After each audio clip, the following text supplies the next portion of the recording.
can't see. Hey, good morning, everybody. Vasu Vaddiparty here, talking about sports and sports coming back right now. It's a pleasure to have a guest on. He's been broadcasting for a long time now. I don't want to say how long. I don't want to age him, but I have a 5 in front of my number, so I don't feel that young anymore anyway. But NBC Sports, the Tennis Channel, Pac-12 Network, everything going on right now with sports. We're 8 days into baseball. The bubble started for the NBA yesterday. Hockey will start tomorrow on August 1st. He's done it all. I think if I did my research right, he's the only announcer that I know that's done Major League Baseball, the NFL, NCAA football, NCAA basketball, and called the NHL too. Did you do play-by-play NHL, Ted? Yeah, Vasu, nice to be with you. I did a handful of games. I was with the Minnesota North Stars, the old Minnesota North Stars, for 2 seasons on the radio network as the intermission, pre and post game host, and did color commentary on the home games. And then I think I probably did play-by-play of maybe 4 or 5 games over the 2 years, because the regular announcer, believe it or not, in those times in Minnesota, the state high school hockey tournament was the single biggest thing that happened every year. So the North Stars announcer would actually leave the team for that weekend to call the state high school tournament, just like the Indiana high school basketball tournament was the same way forever. They called it Hoosier Hysteria. And so anyway, so I did about 4 or 5 games, and I was 23 and 24 years old doing it. So that was a heck of a, but I was in the NHL for those 2 seasons with actually pretty good teams in Minnesota. But that's when I see hockey now, Vasu, it's a whole different game. Bump and chase hockey that I watched in that era has been replaced by the Euro style of game. So it's taken me as a fan, it's taken me a while to adjust. Let me give you the proper introduction here. I kind of threw you a question here. Longtime announcer, NBC Sports, Pac-12 Network, the Tennis Channel, local baseball. He's done everything. He's been, we've known each other a long time. It's good to have a conversation with Ted Robinson of NBC Sports. So there's your proper introduction. You can reach us on Facebook Live. You got any comments, please feel free to. We'll see if we can get a couple of questions here in Ted's limited time. I know he's busy with the Tennis Network now that sports is coming back. So let me ask you the macro question here as we go, Ted. The sports is back, 8 days for baseball. You were talking about before we got on air, before we started recording, you were talking about watching a hockey game. Bubble started in the NBA last night for 4 teams. The rest of the teams go today or over the weekend, and then NHL starts tomorrow in Edmonton and Toronto. Edmonton for the Western teams and Toronto for the Eastern team. What's your feeling? Are you, I guess there's an old joke you have to ask. I don't have a wife or a significant other, but the old joke is you have to ask your wife or significant other exactly what kind of person you are. So I'm going to ask you to self-analyze here. Are you cautiously optimistic, or are you overtly pessimistic about the completion of the season? No, I would say, I think the phrase I've used, Vasu, is a meld of those. I'm guardedly optimistic. I'm very pro having to move forward. I think we all do in life. We have now spent into our 5th month embracing this virus, embracing what it takes to adjust our lives to the virus more accurately. But we can't stop. Adam Silver, maybe a month ago, gave an interview, and I thought he said it perfectly. He said, look, there is no risk-free option. So we must adapt, but we can't stay on the sidelines indefinitely. We can't. The country can't. The world can't, et cetera. So I'm guardedly optimistic. I fully understand that human behavior, to me, is the key here. This is not about sports. It isn't. Sports is the framework we're talking about, you and I, and it's what we do. But the concept here is human behavior has to change. And we've already seen examples where it doesn't change what the outcomes are. The Marlins baseball, the tennis event that Novak Djokovic ran in his home nation of Serbia back in June, that was, from a health standpoint, disastrous. This is not a time for hubris. This is not a time for defiance. This is a time to just and I'll finish the point with this. So I worked a tennis event the last week of June that was held in Charleston, South Carolina. I worked from Los Angeles, from the studio there, where we were totally protocoled, safe. I never felt uneasy for a second in the building in Los Angeles. Now, The 16 tennis players in Charleston had to operate under a whole set of protocols that are being put in place for tennis. And these are 16 top women, including Sonia Kennan, who just won the Australian Open Championship. So it was a very prominent field. They handled it perfectly. The 16 women did everything that they were asked to do. They never complained. There were no violations of the protocols. There were no testing problems. And there you go. There's your proof that if people just follow the rules, we can get through this. Following the rules seems to be the challenge. And that's where the guarded point of my optimism comes in. I'm guardedly optimistic that as we ramp up with these pro sports, and now college football, I hope, is right behind, if people follow the protocols, then we can get through to the end of this year. Yeah, it's a very interesting time. I mean, you and I are pandemics come every 100 years, so we'll probably not likely see another one now. But the way that's being handled right now is very interesting. Foreign countries have handled it differently, and we're in a different situation in the U.S. in terms of. We talked a few months ago. People were trying to survive and feed their families. The unemployment rate was high. The unemployment was all screwed up in terms of people getting their money and everything like that. But you think and I know you're big on this, and I wanted to go kind of in depth on it because I was watching.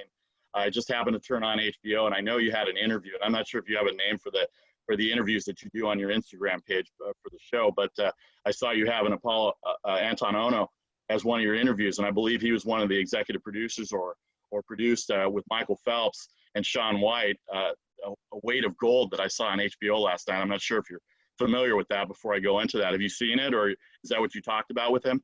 Yes. So yes. And what you're talking about, Sue, and I've sort of come up with a name that people in my family seem to like. We call it TED Tubes. Because these are conversations I do with people just like this, and I post them on YouTube, and they're open to the public. They're out there. So if you just go to YouTube and search, for example, Apollo Ono, Ted Robinson, if you put those 4 words in, it'll pop up. I spoke to Apollo last week about this film that you referenced that aired on HBO. And actually, because of some other family stuff, I've yet to see the film. I have it on my I have it on my DVR. Yesterday. It was late at night. I barely caught it yesterday late at night, but I'm very interested because here's why I'm interested in it. Because sports has come back, the physical attributes we've all heard of, the testing, everything that's gone on these last 5 months. I don't know how much traveling you did since when we were in Vegas in March. I took one trip to LA and I took one trip to Arizona, and I'm going back to Arizona this weekend, and I'll be in San Diego for a month, not traveling anywhere. So once I get there, I'm planted. So you said LA in June. So have you done any traveling between then, between March and now? Yes, actually took one airplane. Oh, you went to New York, right? You went to New York, right? Well, no. Actually, I went to Michigan, which is where my wife is from, and we have a home there, summer place, and it's a very rural part of Michigan. So we were there in June. The very brief summary is the virus does not exist there. There are no people there, but the virus literally doesn't exist. So there was very little, wearing a mask there, you get stared at when people saw you. Flying, I will tell you this, for anybody that cares, flying, I was 100 times safer than going to Trader Joe's. The flying was totally safe. Yeah. The planes were scrubbed clean. The filtration systems, we've all heard now how good the filtration systems are. The airports obviously are not very crowded. I absolutely had not one shred of unease about the flying. And again, that's with the caveat that the planes are not full either. Okay, so understand that we're going to reach a point when they're going to sell every seat in the plane again. That's going to be a challenge. Yeah, I don't want it to be this way, but it was glorious to fly last weekend. When there was nobody at the San Jose airport, I took a photo of an empty walkway and aisleway at 9:45 on a Thursday morning, which, for business travelers is very busy. And then there were less than 30 people on my plane going to Arizona, which was glorious to not have to go through. But I don't want to go through it under these conditions. I'd rather have a crowded airport and a crowded facility. The reason I bring up the physical ailments and all that, because sports are coming back. I just wanted to get your take because we're big on mental illness and mental health. I think sports has its place in society, and I want to get your take as a longtime broadcaster. You see what happiness brings to people to have sports back, to have a distraction in their lives from what's going on, and how important it is from a mental health standpoint, because people don't talk about it. Everybody talks about what the effects of COVID have been physically, but I just want to have your take on it, because you've talked to a lot of people. You probably know people that have been affected with COVID, but from a mental health standpoint, I had a little thing, and I didn't want to be a hypocrite. That's why I posted it. You and Mark Purdy of the San Jose Mercury News, formerly of the San Jose Mercury News, reached out to me last September, way before COVID, when I was going through some things, and you were nice enough to refer to me, text me or Facebook me or whatever on that. And I appreciate that. But the reason I did that was because I didn't want to be a hypocrite, because nowadays it's okay to ask for help.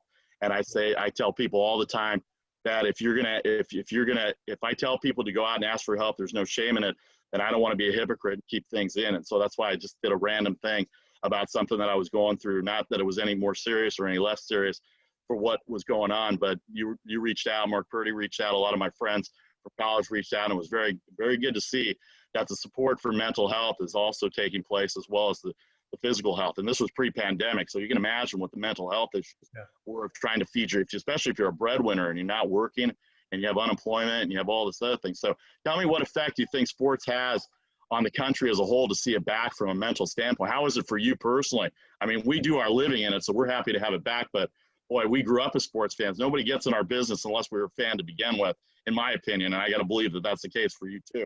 Sure. Well, that's a lot there, Vasu, and thank you for sharing that. Thank you for being open. That's so important. And so let me try to unravel some of this in some orders. How important is sport? The proof, I mean, we can all opine as we want. The proof was in the numbers. The first baseball game last week on ESPN aired the Yankees and Washington, right? And it was the highest rated game on any network, or on their network, I believe, in 9 years. Yeah. That tells you right there. That's the proof. People want something new to see. We've spent 4.5 months watching old games, old shows, old movies, even if old is 3-4 years older. Point being, everybody wants something new. Everybody needs entertainment. Sport is a vital part of that. Now let's connect to the naysayers, which, as I just previously stated to you, I'm not a naysayer. I think we must do. We must go forward, and we must do it smartly, clearly, sensibly, responsibly, all those things. I was stunned, and maybe I shouldn't be. I'm probably naive, but I was stunned to see and turn on the computer and see naysayers saying, "Oh, baseball should never have started once this whole fiasco in with the Florida Marlins started." And what I joke internally about, and I'll say it publicly, is that it's interesting. All of the naysayers are people that are working right now. And that's a very easy position to take. It's very easy to say, why is baseball playing? Why is basketball starting? How can college football think about this? That's an argument you can have, but it's very easy to say it in a argumentative and declarative state from a chair when you've been working and getting paid, and there are thousands of people that aren't. And honestly, you are one, I'm one. Okay. Yeah. And now I'm not asking for sympathy, because I've been able to reach a pretty comfortable position in life, but I've worked 1 week in the last 5 months. So I've been unemployed and I can't get any of the stimulus money that's being offered. So the point being, in your situation, Vasu, what you do for a career, you need to work. Yeah. And so so when people are using the public health shield, which I totally get, as it's a responsible argument to have, but just understand the pulpit from which you're using it. And that has frustrated me. Now, the last point, your mental health point, is so vital. I just finished 6 years on the board of a mental health agency in San Mateo County. It has touched in my life and my family, which is what drew me to it. So when you express your situation, that's what hits the chord, because the last 6 years, one of the fundamental chores of this agency I'm on have been serving with, as well as providing care, is to erase the stigma. It's simple. And we need people to take that position you did. What the Weight of Gold film that you referenced was driven by Michael Phelps and his willingness to admit, post his Olympic career, all of the struggles he went through and the dark roads it led him down. That's what I talked to Apollo about on the YouTube talk. And to finish that point, I during the pandemic, I don't know anybody who's been hit with COVID. Honestly, I do not know a single person in my direct life. I've heard from friends about their friends personally, but I don't know anybody myself. But I can tell you, Vasu, I've had over these last 4+ months, I've probably had 5 different experiences with people I know in my life who have called or reached out to me and have just wanted to talk. And what I came to realize was these were people who were single in life. And when you're in a quarantine, as we were for a while, and all of a sudden social contact is taken away and you don't have anyone in your home, people just need to talk. And that's the mental health, the mental wellness aspect that's so critical right now. And I keep encouraging these people, just keep calling me. I'll reach out to you. Just talk. When you need to talk, just say something, because that's the most important thing. So back to where you started this, why sports matter. Why does now we don't have social gathering with sport. That's not going to happen for who knows how long. At least in any responsible part of the country, it's not going to happen. Man, just to have something that binds us, to give the Giants playing a game so that if you're a Giant fan, but you're solo in life, you call your friends, you call your neighbors, you call the people that you used to go to the Momos and sit at the bar and watch the game with, to talk about that. Guilty. I'm saying, to talk about that, to have that to talk about right now is just crucial as a component to mental wellness. There's no doubt about it. And I'm glad, I'm glad we talked about that first. I want to get that out of the way because I think you and I are in the same position from the standpoint of sports is the only place that I found in common ever since I was a kid. And, I was lucky enough to play baseball in college, so I understand it a little bit from that standpoint. But the fact is that it's the only atmosphere where a CEO and a college student can have something in common. Whereas in the real world, they would never have anything in common other than, hey, did you see that game? And the 20-year-old can teach the 54-year-old CEO something about life in terms of sport, and vice versa in terms of life experience. So, well, you never saw this guy play, or Mike Trout is better than, God forbid I would say that to the older people. Mike Trout is better than Willie Mays and all. But you get the idea where I'm going. So anyway, all right. So anyway, we got all that out of the way, and I'm glad we got that out of the way because I'm happy sports is back. You're happy sports is back. A lot of my Facebook comments here are happy that sports is back. One guy who's on our network, Lenny Melnick out of New York, he says it's not baseball. So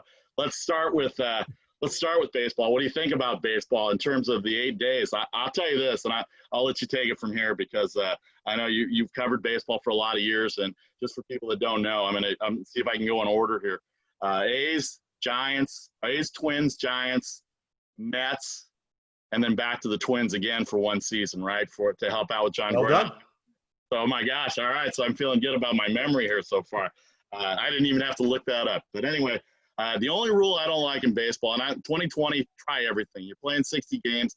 I still believe that if there were some if it wasn't for the fact that there wasn't anywhere to play, they would have gotten to the table faster and solved this, and we wouldn't have had this bad taste in our mouth as fans while people are struggling about baseball and the negotiations the owners and the players had. So now they're back. They got 60 games. The commissioner unilaterally added more teams, which is what the union wanted. So I think it was just I'm greater than you are type of thing. And so they just finally came to a head, and now they're playing. The only rule I don't like in baseball for 2020, and I say try everything, but the only rule I don't like is because it's kind of hokey, is starting, especially in pro baseball, starting a runner at second in extra innings. That's the only rule that I don't like. This is professional baseball. You can't give a professional baseball team 2 bases to start. It's not softball where pitchers dominate. It's not high school baseball or college baseball that they do in the World Series. I'm okay with 7-inning doubleheaders because of the lack of days off this year, but I don't think I'd want that for 2020. You've seen baseball for a lot of years. You see how they're doing it now. The minimum 3 batter rule, I think, is good too. So I'll let you take it away as a baseball announcer for 25 years. Go ahead, Ted. Vasu, I agree with a lot of that. Okay, first let's start. The entire framework we're talking about is that this is an aberrant season. It will be in baseball. So I totally agree with that standpoint. This is the time to try some things outside of the box for baseball. Baseball is a struggling sport, not financially, but in the stands and with getting young people to pay attention and play. It's a struggling sport. We know that. So these sorts of things are good. By the way, an aberrant season will also produce a World Series champion that will get a ring. And that ring will not have an asterisk on it. Okay. So every time I hear someone use that phrase or talk about I this, don't like which it we either. acknowledge, it's a Yeah. completely crazy out of the box season. But guess what? That ring is going to say World Series champion on it, and it will not have an asterisk. And 25 years from now, people are going to see that ring and they're going, hey, wow, that's pretty cool. You are a world champion, huh? So anyway, the 3-batter rule, I love that. I think my get off my lawn moment with baseball is very similar Me too. well, it's similar to what I referenced with hockey. The Yeah. game of baseball has dramatically changed, and it's more recently. It's the last 5 to 7 years.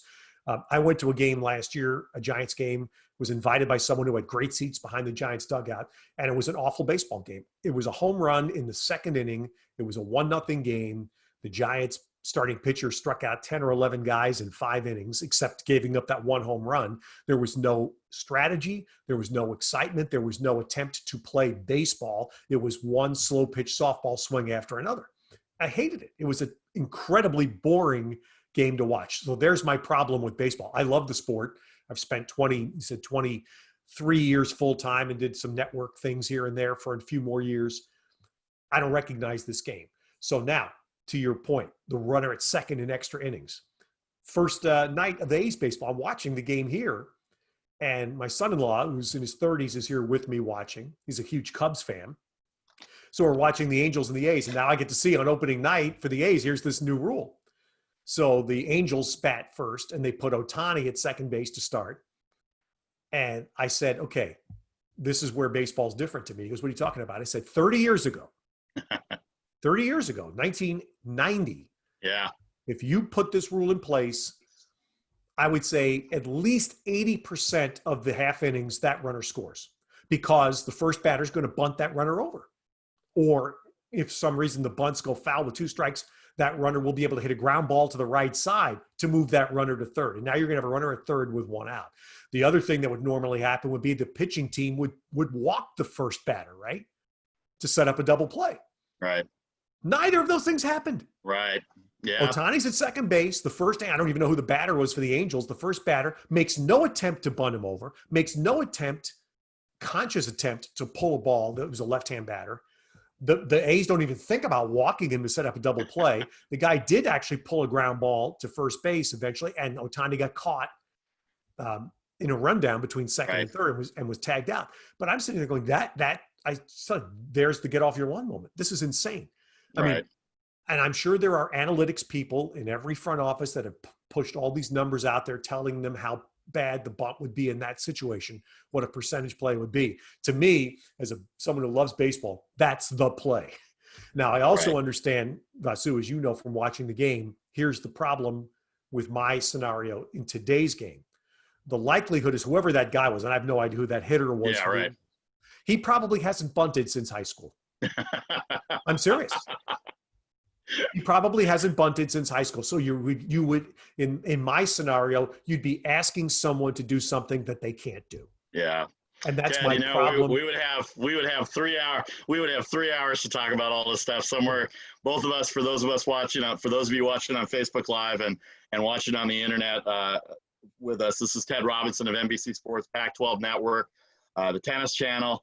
Let's we can talk baseball for hours. We've done it for hours. Maybe one day in 2021 we'll share that craft beer or that red wine in terms of sitting there and say what's wrong with it. But we can be the old guys getting off the lawn. I was thinking that exact same thing yesterday when you said get off my lawn, and I'm going, and I'm like trying to figure out when I got old, and all of a sudden I'm this, because I don't like the 3 outcome at bat. And I thought in a 60-game season, the win ratio is 2.7, I think, per 162 games. So every game means something. So I thought maybe I would see some baseball like I recognize, maybe a hit and run or a stolen base, or God forbid you bunt it. Now how would you have done? This is the last baseball question on this. So you did baseball for 23 years, 24 years, whatever it was, some national stuff as well too locally. How would you have handled all the analytics? You know the numbers that get thrown out to the production people and the graphics that come out, and you see. The funniest thing is, and I'll let you answer. Yeah. It's one of my favorite stories. So I'm watching the Angels game the other day on my satellite, and they're showing all the hit charts, the spray charts. You've seen those spray charts where the lines go, and now they're doing it computer graphically. The first thing that came into my mind in 2020, the pandemic, is I'm going, that spray chart looks like contact tracing in 2020. And I'm going like, that's where my mind's going. But how would you have done? And how I'm would going to you answer. have done? I'm going to answer this question here. Just keep talking for a second. Yeah, no, that's fine. I just found it very funny in the sense that I see this contact tracing hit chart spray that looks like contact tracing, and I'm going like, this is all in our mind now in 2020, and it's just one of those things where we have to accept it. And I'm all for having strategy in baseball and everything like that. I'm going to read a couple of comments here. Here, I'm going to show you something to answer your question, Vasu, about what do I think about analytics. I just pulled these off. It's amazing we ask you. With that, if you can see that. I know. This is the very first, and you can see it is a reprint because I bought it about 3 years after it first came out. Right. That's the very first Bill James. And you're talking about the great Bill James. Yeah, absolutely. 1977. That's 78. That's the second one. So here's where I started buying. This is the, let's see, 79. This is the first time I bought Bill James. I heard about him, and I bought it in real time in that's his reprint also. Anyway. Yeah. 1980 or 81 here. I'm saying so analytics have been around. And when Bill James first came out with these things, and I was a young guy and I was coming out of college. I was actually in hockey, not doing baseball. And I started reading him and I go, my God, this is awesome, because here was somebody willing to look at things differently. And someone who, for example, attacked the left field wall at Fenway Park. I remember Bill James doing this wonderfully and talking about how, as a left-hand hitter, Fenway Park had the deep right field. It was awfully tough to homer as a left-hand hitter pulling the ball there. But boy, how much money a left-hand hitter could make slapping a ball off the wall. And how Marty Barrett, a right-handed hitting second baseman, became proficient at hitting 310 feet fly balls to left field, which in every other ballpark is an out. It's a routine out. At Fenway Park, it hits off the wall and you get a double. And those are the things that were brilliant, because you started thinking about, okay, different ways to look at the game. And then, of course, Bill James morphed into hating the stolen base, hating the sacrifice bunt, all of his acolytes that took that into the baseball that I was a part of. And that was okay, because that was debatable stuff, debatable strategies, and it forced baseball, longtime baseball people to think a little bit differently, and that was good. And now, to me, as an outsider watching it, it's gone way too far. It's just gone to the other extreme, where in 1965, people would have laughed at that stuff, say, don't show me that. Now in 2020, it appears to be just a bunch of people crunching stuff out of computers, or as John Henry has done in Boston, and then the Tampa Bay people did. And now the Tampa Bay guy is running the Dodgers. It's playing it like it's the private equity market and, hedging and stuff. So, I mean, and look, it's just, so the bottom line to that is, at some point, your eyes don't lie. And I'll tell you who likes the analytics, and I half joke about it, but I also do another show on this network, and I wager a little bit. So Make the Money and Run is our other show that we do. Who likes all the analytics and all the numbers are the sportsbooks odd makers. They know how to put that. We used to have a joke, and I don't know if I ever told you this joke, but when they do the seedings for the NCAA tournament, they should let the odds makers actually make the seedings for the NCAA basketball tournament, because they get those numbers right on the mark, and you always wonder how close they come to. So that's the way it goes. And that's business for them, Vasu. And I'm coming at it from an entertainment standpoint. I want to be entertained by watching it, and analytics does not entertain me at all. Right. And well, anyway, your point about the contract tracing charts. Yeah. When I saw that in college baseball 5-6 years ago, and I did some Pac-12 baseball, and I would go into dugouts before games and see the charts they were keeping in college, I went, oh my God, this is completely, it's gone. I mean, in other words, it's not going to come back. I mean, we're not going to eliminate this from baseball at all. And what I hope happens in the next, for the coming generation, is that we bring the eyes back and bring the people back, and trust your eyes at some point, in combination with the hard data. Yeah, no doubt about it. I mean, they're doing it in high schools too now, and all the analytics. I saw in at bat, and I'll leave the baseball talk on this, because we got a few other things to talk about. I know you got other stuff going on, so I don't want to keep it too long. But I was watching a Miguel Cabrera at bat last week, and all four infielders were on the grass, so it looked like there were 6 outfielders with the shortstop and second baseman the three outfielders. The third baseman was on the grass, and the first baseman was near the bag because he had to be near the bag. And it looked like you had six outfielders for Miguel Cabrera at bat last week against Kansas City. And I just thought to myself, this has gone.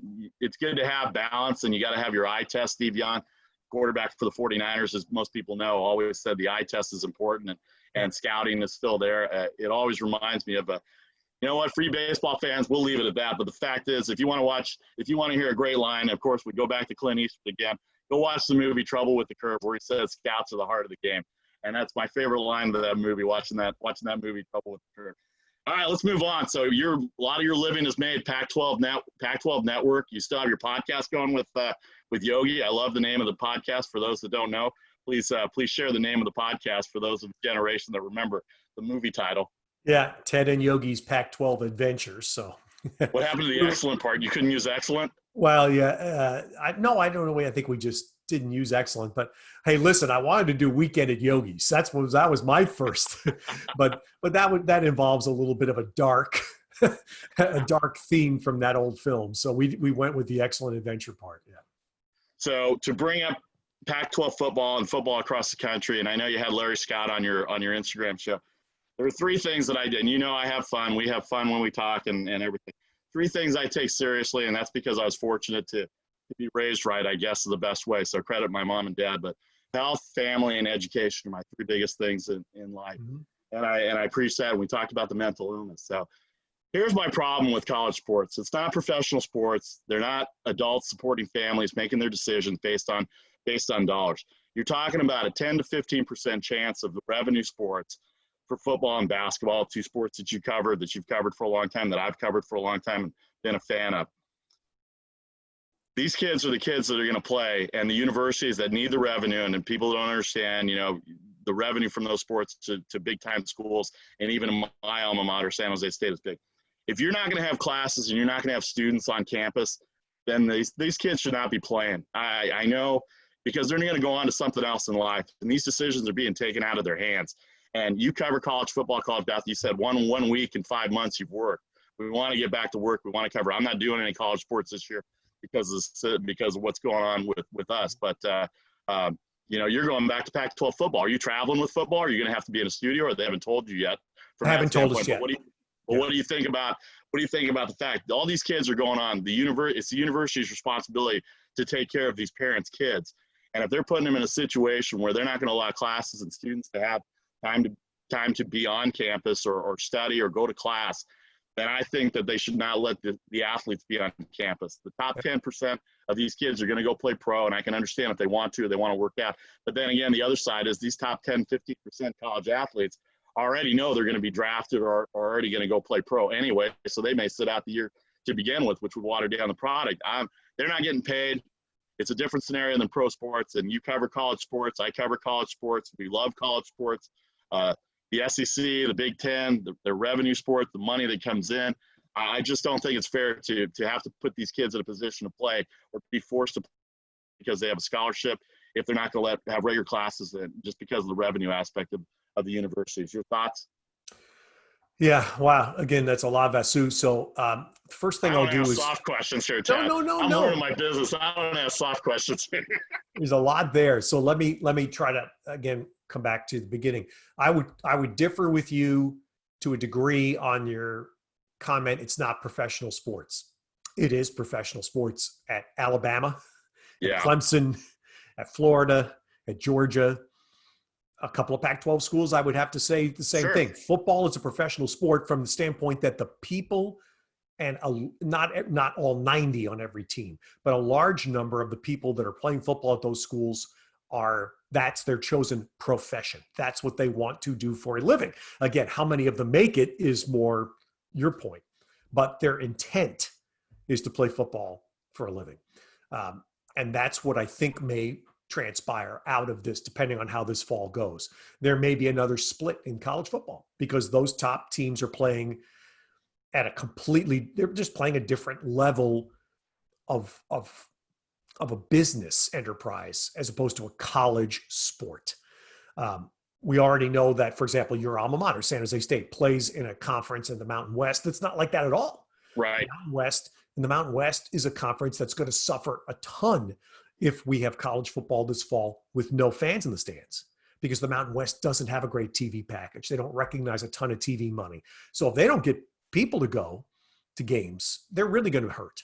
And that impacts other sports at the schools, as we know. So the concept that you referenced about not schools not having football played if there are no students on campus, or students on campus with online education only, which is what seems to be the prevailing model as we're talking on the last of July here. That's what I thought was going to be the case. March and April and May, that's what I thought was going to happen. Clearly, the economics are ruling the day. And I think that's the end of the story, is that the money involved in college football is so dramatic for these schools that it's a necessity that they try to play. And when I say that, I hope there's not confusion. For example, if there's no Pac-12 football season, Stanford is not going to go away. Right. Stanford athletics will be severely impacted, not Stanford University. The athletic department as a wing of the university will be. So that's when we say the financial stresses, that's what I'm saying. And we've already seen it hit Stanford with their decision to eliminate 11 very, very low tier sports. But that's what's happening, Vasu, I think, it's in college football. This is economics. And personally, I was stunned by the decision that was announced this week by the SEC that they're going to play conference only and not start until the final Saturday of September. That stunned me. Because I thought of any conference was going to play and just say the heck with the virus. It was the SEC, but thankfully those university presidents seem to have a lot more social conscience than the governors of the states in which their schools are located. No doubt about it. I was shocked when I heard that too. So you had Larry Scott on your Instagram interview. So and he was he the president of the Men's Tennis Association before he came to the Pac-12? I didn't see that. So I just wanted to get your take on what he thought as the commissioner of the Pac-12, what he and his colleagues were talking about as far as how they're going to run a season. It seems like a lot of the big time conferences are going to do conference only games, and a lot of this revenue from these big non-conference college football games are not going to take place. And so you referenced the SEC, and the SEC, when I lived down in Florida, I would travel around to the SEC because I had never experienced SEC football live. And it's quite a sight when you have 4 generations of people going to an Alabama game or a Georgia game or something like that. And I hate to say it, but I can just see some of these generations, because it's either football season or not football season in some of these towns like Starkville or Tuscaloosa, that, they would, God forbid, but they would say, let these kids have their COVID during the summer so they can get healthy by the time football season starts, so that they can get back on the field, roll tide, roll, or go dogs go type of mentality, which is obviously the wrong mentality, but that's to your point of football being a business. But and I'm sure you heard about these COVID parties with the students down in Alabama. The first one to get COVID would win the pot of money, probably to use for their medical expenses. I mean, it's just common sense is not prevailing here, and that's what I'm trying to see, what these university presidents and these athletic directors are doing. And I know we're talking more serious. I actually did want to get to some sports here, but now that sports is back. But it's so engaging to talk to you, because I know you see everything from the standpoint of your broadcasting work and everything. So whenever we get a chance to have a talk with you, that's what I want to go to all the time. Well, Vasu, and so again, this goes into more of a life thing, though, I think. Right. So we have some very, very dear friends who live in Auburn, Alabama. They went to school there and they live there. So I went to an Auburn game last fall, and I have pictures on my phone. Again, I can't open it up like I pulled down the Bill James books, but I have pictures in my phone that I took because I was, I've been it's maybe the 3rd time I've been to an Auburn game in my life as a fan. 40 minutes before kickoff, that's what I took pictures of the scoreboard, 40 minutes to kickoff, and there are at least 40,000 people in the stadium. 40 minutes to kickoff. Yeah. How many Pac-12 games over the last 5 years have we had 40,000 people at any time in the stadium? Right. I'm saying, that's the difference. That's what fans need to understand, is we're just talking about a massive cultural difference in the importance of football between most of, for example, the Pac-12 footprint and the entire SEC. It's insanity. And that is why I referenced, I was shocked at the SEC's decision. So your question about Larry Scott, I talked to Larry at the beginning of July. In fact, it was just a few days prior to him being revealing that he had contracted COVID. But in that conversation, even though he couldn't say it in those words, I could tell that it wasn't going right. Now, again, it was the beginning of July and the beginning of the upward spike, especially in Arizona. And I could hear it in his voice that it was not a good place for football to start. So that in the immediate aftermath of that talk was when the Pac announced its conference-only plan. As we're talking right now, sometime this morning, the Pac-12 presidents are supposed to be meeting to approve a schedule that the conference has drawn up of 10 games conference only. What their start date is going to be, I think, is the one thing I'm interested in, especially after the SEC announced late September. I'm interested to see if the Pac may follow suit, do late September, even early October, just to buy a few extra weeks to allow, again, what seems to be another leveling off to perhaps go down in California and Arizona in particular. You have 6 of your 12 schools in those 2 states. So you need to have things be better in these 2 states to have a significant shot to succeed playing football.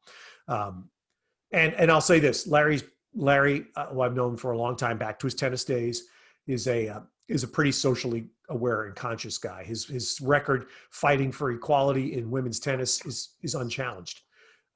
And so he's got terrific people that have been consulting and working. What the Pac-12 will try to do, I think, will be as responsible and as cautious and as careful as you can be in the moment to still try and play football. Well, the joke is we actually get the sports here for the Pac-12 football. It looks like they were socially distanced the last few years, the way all 12 teams were playing defense, the way those high-scoring pinball machine games that they go to. And I'm talking UCLA, Washington State last year, right? It was that 90 to 80 or whatever. All of them, that was crazy. Pinball machines, the over-unders in the sports books was like the old pinball machine days where it would just go tilt all the time. So let's talk about the Pac-12 a little bit. Chris Peterson stepping down at Washington, taking an administrative leave. Chip Kelly still at UCLA. He's under a little fire. I guess they got a new athletic director over there. Herm Edwards is trying to build up a program at Arizona State. Where do you see the Pac-12 amongst all the other conferences football-wise, and who do you like in the Pac-12? Utah lost 3 defensive backs in the first round of the NFL draft, which is another story that the NFL is bulldozing like there's no COVID. But in terms of Pac-12, the Utah, I think, still has the best team in the conference, and I think they're the favorites. To me, they're the favorites to win the South. I'm not sure how good USC or UCLA is. I don't know what the recruiting classes are, but just based on the coaching styles and how they were probably the best defensive team in the Pac-12 last year. And then you go to the North and you got Oregon, Washington State 2 years ago under Mike Leach had a pretty good defense. Last year they weren't so good, and then Mike Leach bolts off to Ole Miss, I think is where he's at. So what's your take coming in? What's Yogi's take? I mean, Yogi's your analyst. He follows Pac-12 football. Well, but you get all the tapes and everything like that. So what do you see for Pac-12 football this year from a football standpoint? Well, and I'll be honest, during the pandemic, Vasu, I have not paid much attention to football because obviously there hasn't been a whole lot of on the field news. Yeah. Plus, and I think perhaps this goes to the mental wellness element. I'm trying not to engage and embrace something until I know it's going to happen. Yeah. I think that's a big, and I'm serious about that. I think that's true. It's a big part of the mental wellness challenge for college athletes right now. And USA Today wrote a great story about it earlier this week. The uncertainty is the biggest mental health challenge. So people need to either come out and say, we're going to play and here's how we're going to do it, or we're not going to play. But kicking the can down the road, which is what's happened, I think this is the week where that has to stop. And it seems like that is stopping. It seems like every conference is coming out with a definitive plan. And then you can still pull the plug on that plan, but to give people some certainty is important. So here's a general big tent thing. Last year I thought was going to be a really good year for the Pac-12 because the conference had a lot of veteran quarterbacks. And it looked like it was going to be really good. And then sadly for Utah, they had that fall at the end of the year. And it cost the Pac, I think, a lot. Oregon still had its terrific finish, but I thought Utah was going to be the team that had a shot to crack the CFP. Me too. Yeah. And sadly, they just fell at the end of the year, and it was really a shame. This year is going to be massively different because you touched on it. You have Chris Peterson leaving at UW. And then you had the most, unfortunately, I think, just unpleasant way that Mel Tucker just bailed on Colorado. It just still, I shake my head as I'm saying it now. I just can't believe that man conducted his personal business in that manner. It was very sad to see. But you have 2 coaching changes. We have a ton of quarterback changes. Washington has to find a new quarterback. Oregon, with a very good program, has to find a new quarterback. Stanford's going to break in Davis Mills, a new quarterback. Colorado needs a new quarterback. Utah needs a new quarterback. We go down the line. So who has returning quarterbacks? And there are 2 programs that I think are the ones to watch. And everybody every year says this, but I mean this. Don't sleep on USC, because Keaton Slovis proved himself last year when JT Daniels went down. Slovis came in and played awfully well. He has a year of experience under his belt. They kept Graham Harrell as the OC, which was vital. USC has talent. As we saw in the NFL draft, they're a wide receiver school, man, and wide receivers are a dominant position right now in college football. So you don't sleep on USC. And the other program in the North is Cal. And we all know Cal had a very strong finish to the year, but Cal has a lot of good things in place in terms of Justin Wilcox has established the program. Chase Garbers established himself as a quarterback near the end of the year, especially with his performance in the big game at Stanford. They have a very good defensive core in place. I think that's going to be, if there's going to be a year for somebody to break that Oregon, what's been Oregon, Washington, and a little bit of Stanford connection in the north of the Pac-12, this is the year, and the Cal would be the team to do it. I also love Jonathan Smith in Oregon State. The question again is going to be breaking in a new quarterback.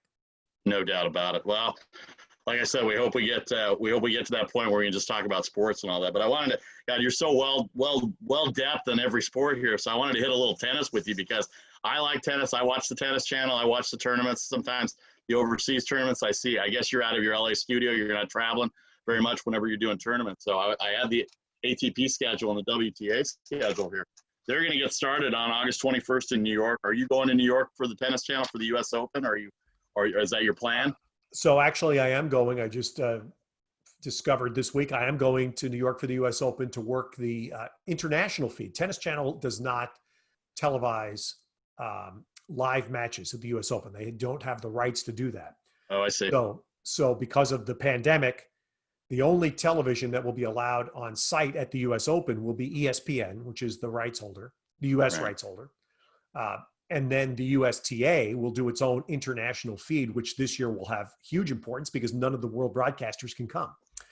And so they've done a very nice job of hiring a pretty strong group of people to come in and work the international feed this year. So I'm going to go back to the U.S. Open for the first time in 5 or 6 years after, I think, 28 years of going.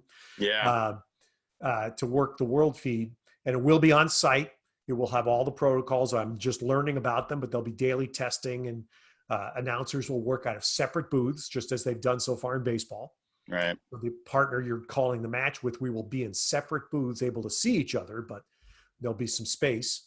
And then the French Open, Roland Garros, is going to play in late September.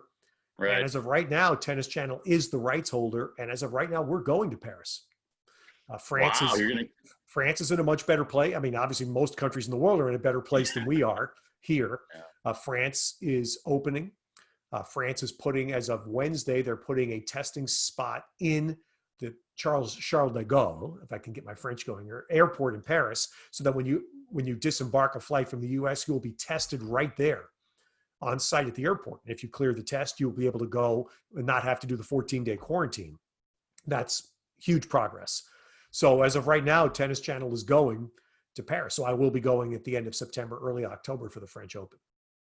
Our guest, Ted Robinson of NBC Sports, the Tennis Channel, Pac-12 Network. So talking about tennis, I see all the sites that they're going from the U.S. Open, Austria, Spain, Italy, France, Russia, then the French Open, and then 2 more tournaments. The last tennis tournament was February 29th in Mexico when Rafael Nadal won. And then for the women, it was in Mexico as well too, with Svitolina winning their tournament. Oh, Vasu, good job. You can do tennis too. Come on.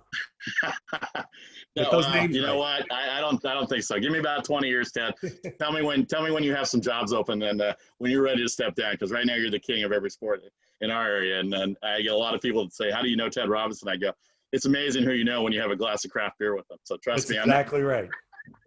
Don't or a trust a glass of red skinny wine. I brewer, as heard my you friend talking about Dan wine. Gordon says. That's our friend Dan Gordon. That's his motto. But anyway, like I was saying, so I was doing. What do you think about USA Tennis? Because it's not a popular sport amongst the four major sports in this country. I know it's very popular across the world. The men's tennis, I was looking through the top 100. You have to go down to 21 to get to John Eisner as the first U.S. tennis player. And there's only, for my count, I have John Eisner 21, Taylor Fritz at 24 in the ATP ranking. There's only 7 male U.S. tennis players in the top 100, whereas you go to the women and you've got 2 in the top 10 and 27 in the top 100. What is USA Tennis? How do they feel about that? And what's going on with USA Tennis in terms of how they're developing young talent? Or the women seem to be getting more excitement and more draw than the men do from the U.S. tennis standpoint. Yeah. So two-pronged answer, Vasu. First, on the stature of tennis, professional tennis in the United States right now, I think it's very clear that it is a niche sport. And I say that not in a derogatory way at all. I say it's very similar to hockey. Hockey has an incredibly passionate, loyal, vibrant audience. It's not a mass audience. It may be a mass audience for the Stanley Cup Finals, but otherwise that's exactly what tennis is in the United States. When I go to events, if the Davis Cup was playing in Birmingham, for example, I went, I don't know, twice, I think, to do Davis Cups in the 2010s in Birmingham. You go around the parking lot and count the number of states that you would see license plates from. People would drive from all across the Midwest and the Northeast to come to Birmingham to see Davis Cup tennis. So that's my point. It's loyal, it's passionate, it's vibrant. It's not a mass audience unless it's the Wimbledon finals or Serena Williams is playing for a championship or Venus when she was in the running. So now second point to player development. USA, unless I'm completely blanking here, there has not been an American man in the finals of a major since Andy Roddick at Wimbledon in 2009. That's 11 years since an American man has played in the final of a championship, I believe. And of course, we've had plenty of women since then, including not just Serena, but Sloane Stephens, who won the US Open a few years back, and Sophia Kenin, who won the Australian Open in January of this year. American women's tennis right now is the best state it's been in my 34 years broadcasting tennis. Never been better. It's not just Serena, it's depth. We have an amazing array of young women. And there's no question in my mind that the legacy of Venus Williams and Serena Williams will be in Sloane Stephens and Madison Keys and others I won't name. But there are so many more women of color playing professional tennis at a good level than ever before. And that's, to me, direct legacy of Venus and Serena, to their great and undying credit. Why the men can't get there is the big question right now. It's what the USTA has to address. John Isner is a wonderful guy. He's been a terrific player. He's never been really in serious contention to win a major championship. And he's 34 years old. So despite having one of the greatest serves in the history of the sport, it's probably not going to happen for him. And can there be some up-and-comers that will jump him this year? Well, it would have been this year. It's probably going to have to be next year now, 2021. Can one of those young guys like a Taylor Fritz jump him? Riley Opelka. There's a guy 7 foot, by the way. Riley Opelka, who's in the top. I don't know what his rank is right now. He's somewhere in the top 50. Yeah, he's in the 50s. I have it right here. Yeah, I think he's in 52 or thing. Okay, 52. Last time I checked. 7 foot. He doesn't say it because no 7-footer wants to admit they're 7 foot. Right. But he is 7 foot, and he's got a chance. He's got a chance to be a little bit better version, I think, of John Isner, if he's as passionate and devoted to the game as John has been. John has been an extraordinarily great competitor. That's a phenomenal competitor.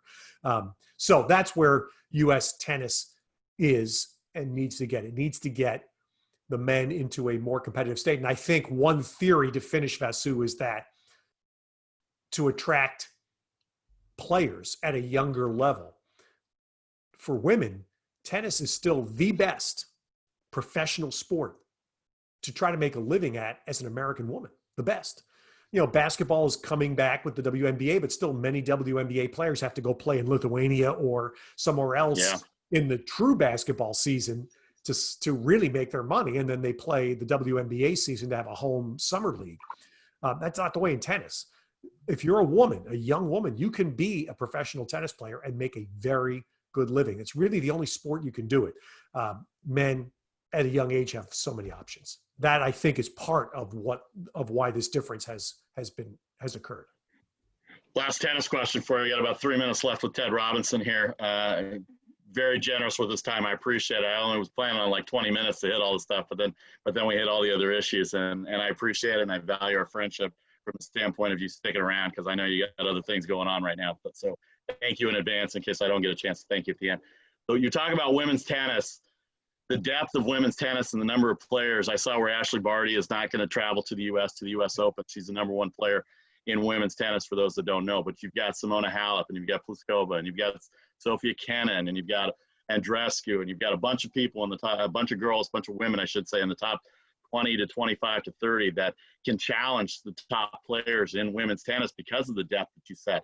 From a male standpoint, everybody knows Djokovic. Everybody knows Nadal. Everybody knows Federer, the big three. Dominic Thiem has made a name. Medvedev has made a name for himself. In the men's game, who can challenge these three? Because of these three in a tournament, it's like Larry Bird said in that All-Star game, who's playing for second place in some of these tournaments. So I'm sure you remember that quote. But give me some names on the men's side besides the big three that can contend as we go on in tennis, either 2020 or 2021. I can take it to my other show too. I can let them have some value picks too. Well, okay, so that question has been the dominant question in men's tennis for probably 12 years now. Who can challenge the big three? And of course, there was a fourth for a while in Andy Murray. And Andy Murray won 3 majors. He won the Olympic gold in 2012. But unfortunately, a hip injury has taken Andy out of that standing right now. He's still trying to play, but no longer at that level. Stan Wawrinka, a veteran, also has won 3 majors, which is extraordinary. And he's won 3 different majors, each of them one time, obviously. He's also 34, going on 35. So the time to threaten the big three, that's not going to happen. So here's, in me, the 3 top answers, which are fairly obvious if you're a tennis fan. Dominic Thiem, who's already been to a couple of finals, had Novak Djokovic down 2-1 at the Australian Open final in January and lost the match. We thought that was the breakthrough. He's won. Alexander Zverev, who had a bad year in 2019, had issues, as a lot of tennis players do, managing their career, family involvement, agent problems, money, all that sort of stuff, coaching. Okay, Alexander Zverev still immensely talented. And then there's a young Greek player who's a wonderful player to watch, extremely bright young guy named Stefanos Tsitsipas. And, I have him right here on my list. And if you ask me personally, who's going to be the first guy to actually, because as Thiem and Zverev have said this, they said it in Australia, no one's broken through until one of us wins one. And if you ask me who I would be willing to put a little side action on, to me, it's going to be Tsitsipas. Tsitsipas will be the first next one to actually win a major. Is it wide open in the U.S. Open and the French Open for the women? Now that even though Barty's out, it's wide open. She could have been challenged anyway because of the depth of women's tennis. I think I could see five women here that could win the U.S. Open and the French Open, regardless if Barty was there or not. Yeah, the U.S. Open, Vasu, is on the women's side. To me, it's the Serena Williams story. And I think that's the biggest motivation and push to have the U.S. Open take place this year it was known that Serena would play. And she continues to chase her record 24th title with no travel concerns. Serena was going to play. And the American women, who are very strong, will all be there. I think that was a big motivation for the U.S. Open to go forward. The question that we still don't know as of this date, who else is going to play? Because of all the travel restrictions that still could take place between now and then. Right now, Rafael Nadal and Novak Djokovic have entered the event that normally is in Cincinnati, but will be played in New York on the site of the U.S. Open in the middle of August. They're both in that event right now. The question has been, what kind of travel restrictions will be placed on players coming from other countries, not just getting into New York, but when they go home?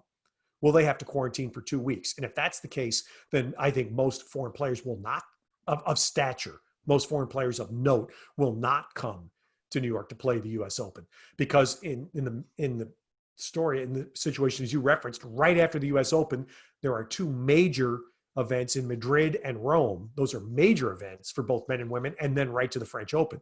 The European players have no travel problems playing those events. If they're forced to quarantine coming back from New York, they just won't go to New York. And I think, back to where you started, that's the Ashley Barty story. Australia has been very, very strict and very successful in limiting COVID as an island continent. They've been extremely successful. And so an Aussie athlete's not going to risk that. Well, we've hit our time here, Ted. I can't thank you enough. I was just looking at the time. I'm going, boy, I could talk to you for hours about we could hit every sport and have all sorts of time. Well, I know we did. But there were so many other things I had here about baseball. I had some ideas about baseball. I will ask you this, though. There are two quick things here. I'll let you answer real quick. I think baseball missed the mark because the average age of a fan nowadays, and you referenced this a couple of months ago when you came on with us, the average age, I'm 52. The average age is my age of a baseball fan nowadays because it's dropped down in terms of fall. And I think baseball missed the mark with this canned crowd noise, and the cardboard cutouts are fine and everything like that. But I thought with the players being of a certain age and the new demographic of the money spending people that are going to the ballpark could relate better with social media. But I thought ESPN and Fox and everybody else missed the boat. I thought it would have been great to mic the players, to relate them to kids of certain ages rather than have the canned crowd noise and everything. Then it makes it relatable, and then people go, oh, Mike Trout, he's relatable. He's just like me. I can go to the ballpark, and I can reach him on Instagram, and I can reach him on Facebook. And I think baseball missed the boat on that. You know, we're of the generation. They're not looking for our money to spend anymore. They're looking for the next generation of money to spend. And I think baseball really missed the boat on that. So that's one thing. And you nodding your head tells me an agreement. I don't think you need to comment on that further. But I was watching TV the other day, and the crawl, and now everything with wagering and everything like this now it's become part of the vernacular. Your colleague at NBC, Al Michaels, he I just made up a word. He makes the overtures on the football broadcast. So I just made up a word that he also makes the undertures on the broadcast as well too. And of course we know Brent, part of VSiN as well too. But I was watching the ticker, and I saw Notre Dame football. And for those that don't know, the Robinson family, well entrenched in Notre Dame lore. Tad met his wife there. His kids went there. I'm sure the grandkids have already got onesies, or I don't know how old they are now, but they probably got all Notre Dame stuff, and they're going to, and they're all probably they probably are already on scholarship at Notre Dame for the next 15 to 20 years for the grandkids too. So what about Notre Dame football, independent football? And I see this thing come across. It's 2020. We said it's a weird year. The Notre Dame football program is going to play in-conference football and compete for an ACC championship. Did you almost fall off your chair when you saw that, Ted Robinson? Actually, no, Vasu. I was not surprised because it was the only way to salvage a season for them. And they have a great relationship with the ACC. So very short story here. Notre Dame already had 6 games scheduled against ACC schools. It's part of this tiptoe agreement they have to be in the ACC for every other sport, but not as a conference member for football. I think Notre Dame, by the way, students will be on campus 1 week from Monday. 1 week from Monday, Notre Dame will open the campus for students, the entire student body, and they will stay there with no break until Thanksgiving, if all things work properly. And then they will go home at Thanksgiving and not come back probably, I'm going to guess, until February. That's the Notre Dame plan, which is going to enable them to play football. They were very hurt, I know, by 3 things. One was they were supposed to play Navy in Dublin. That got called off. They still are going to try to play Navy. I'm not sure how. 2 was the USC game, which is an extraordinarily valuable game. It's the longest and best intersectional, as Keith Jackson used to call it, rivalry in college football. And that game, which this year would be in Los Angeles, is not going to happen. That really hurts Notre Dame. And the 3rd game was they were supposed to play Wisconsin at Lambeau Field. Right. And that's a huge – I mean, you're talking about 80,000 fans, obviously a huge money game for both schools. But just a tremendous game and a great app to play at Lambeau Field, a college game, et cetera. That's off. So that really hurt Notre Dame. And I think Notre Dame was interested in trying to push football to the spring to try to salvage those games, to try to salvage some fans in the stands. That is not going to happen, obviously. So this was the next best outcome. The question to follow will be, does this lead to Notre Dame finally seriously considering losing its independent status in football. What I What's your take as that? not What's your losing take it, as that as an alumni? What's your take as that as an alumni? Do you want them to be in conference? Because this is a pandemic. I can see why they did it. So that's why you're talking about not being surprising. But and I know we're running out of time, but it just brought me to this question: would you rather have them be in conference, or would you rather have them be out of conference? I know 2020 is separate, but I was shocked when I saw it. I was shocked when I saw that they took away independent status and to play ACC. But going forward, do you think it's better for them to be in a conference or not in a conference? what I as an alum believe Notre Dame should have joined the Big Ten 20 plus years ago when it was offered. And it was, but the Big Ten's offer was all in, all or nothing, not the tiptoe deal that Notre Dame has had, where they've been able to keep football a little bit under their own control. The faculty, is my understanding, the faculty was very strong in favor of joining the Big Ten. State universities with major research, major libraries, just really good institutions. And at the time, Notre Dame would have made the Big Ten a 12-team conference because Penn State was already in. Notre Dame would have made it 12. And then I don't think you would have ever had, you sure as heck would have not had the abomination that is Rutgers and Maryland in the Big Ten. Probably would not have had Nebraska in the Big Ten. It would have been a 12-team conference and a very good one. And Notre Dame geographically would have made sense. And it would have made sense for all of Notre Dame's other sports. That's the point. So now if Notre Dame does somehow go football in the ACC, they would be in a conference that's geographically widespread. They have very little in common with a lot of the schools in that conference. Yeah. And their hockey team's playing in the Big Ten, by the way. Notre Dame hockey is in the Big Ten. So anyway, I don't enjoy Notre Dame in the ACC. I don't think, again, North Carolina is a wonderful school. Duke is a wonderful school. There's a lot of schools in that conference, though, that Notre Dame just doesn't have a lot in common with. And so I don't see it. I wish Notre Dame had joined the Big Ten when that invitation was issued by Jim Delaney. I'm going to say it was probably 20 years ago. Okay. I promise that's the last question. So our guest, Ted Robinson, Pac-12 Network, NBC Sports, the Tennis Channel. Ted, we've known each other a long time. I really appreciate you taking the hour with me. For our network, we got a lot of Facebook comments on here, so I really appreciate it. You know what? Every time I talk to you, I feel smarter, so I appreciate it. Thank you very much. Hey, thanks to everybody in Facebook Live world for watching and putting up with this gibberish back and forth. I hope it does something for you on your Friday. The coffee got me through. And Vasu, you travel safe, please. And I'm happy. Ted. I'm happy you've got a steady work coming up. That's good. So do it well. I appreciate it, Ted, very much, and you too. The best to you and your family. We'll do this over a beer, and for those that are watching on Facebook Live, we've known each other a long time, and I just want to let everybody know these are exactly the type of. You're welcome, Facebook Live, for this conversation. Safe travels, Ted, to you and your family. Stay healthy, stay safe, stay well. And we will talk to you soon. And you'll get an email from me sometime over the next few weeks just to check in. And I hope to look for an email or a text from you as well. Take care of yourself. Take care of yourself, and have a good time this fall. Good. You too, Vasu.